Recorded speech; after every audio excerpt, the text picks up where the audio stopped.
নমস্কার, আমি জ্যোতিষ আচার্য স্বপন।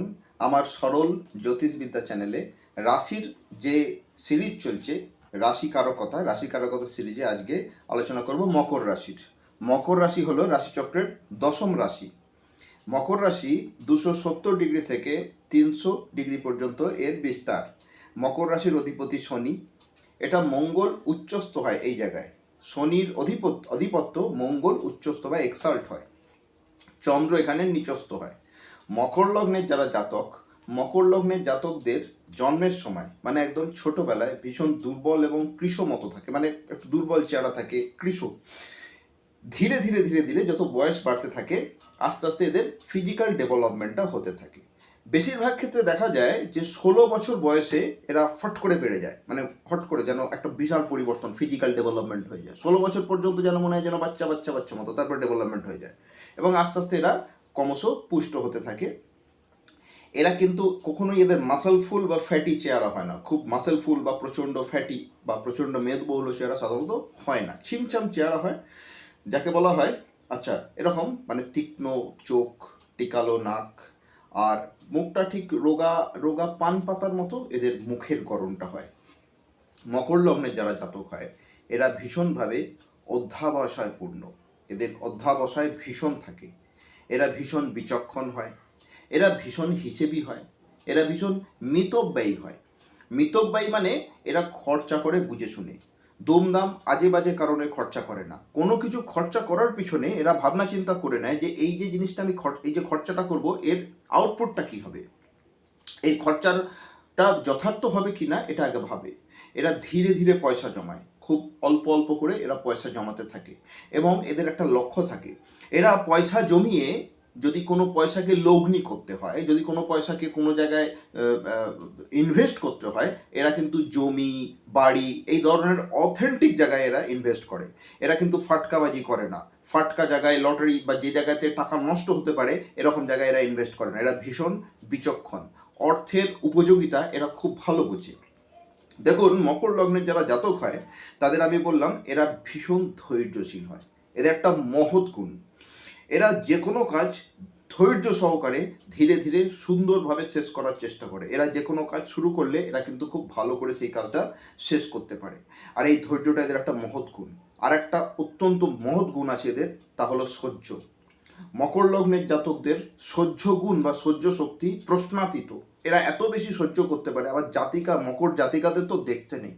যদি দেখেন যে অত্যন্ত সহ্যের সঙ্গে কোনো মহিলা বা কোনো কেউ সংসার করছে বা জগৎ সংসারে টিকে আছে, দেখবেন বেশিরভাগ ক্ষেত্রে মকর হবে। এরা এতটা সহ্যবান হয় যে কারণে এরা কিন্তু সাকসেস পায়।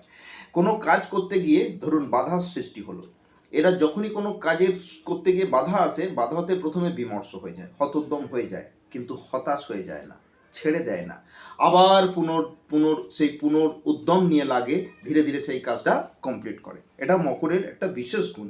আমি বললাম যে এরা কিন্তু উল্টো পুল্টো জায়গায় টাকা রাখতে পছন্দ করে না।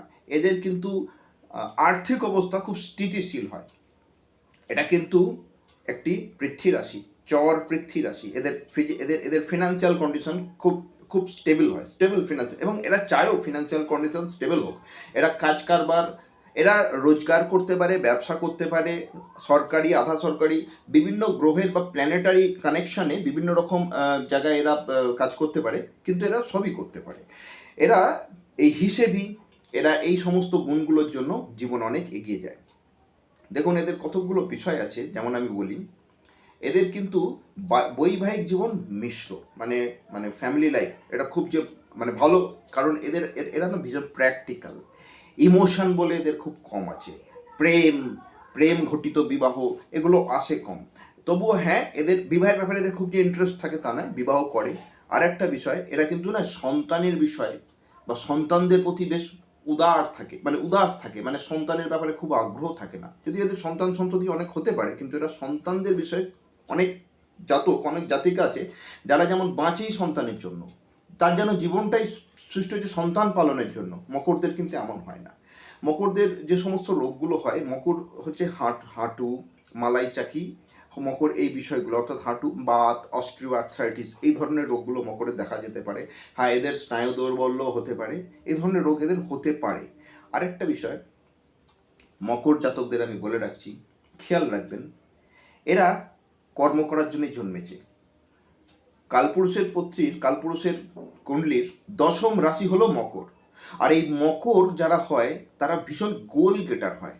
এরা নিজেদের লক্ষ্য এতটা বেশি অবিচল থাকে লক্ষ্যের প্রতি, ওই লক্ষ্য পূরণ করার জন্য এরা কিন্তু যেভাবেই হোক বাধা অতিক্রম করে, বাধা টপকে সেই লক্ষ্য এরা অধিকার করে। কিন্তু বাধায় এরা কখনো বাদ মানে না।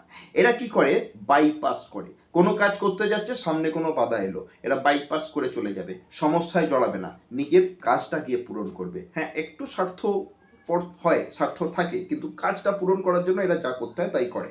হ্যাঁ, এরা কিন্তু অনৈতিক কর্ম করে না, এরা চেষ্টা করে প্রপার ওয়েতে, প্রপার পদ্ধতিতে ধীরে ধীরে গিয়ে কাজটা করব।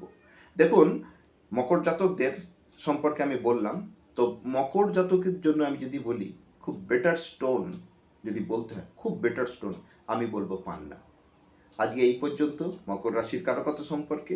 ভিডিওটা ভালো লাগলে লাইক, শেয়ার, সাবস্ক্রাইব করবেন আমার চ্যানেলটাকে। নমস্কার।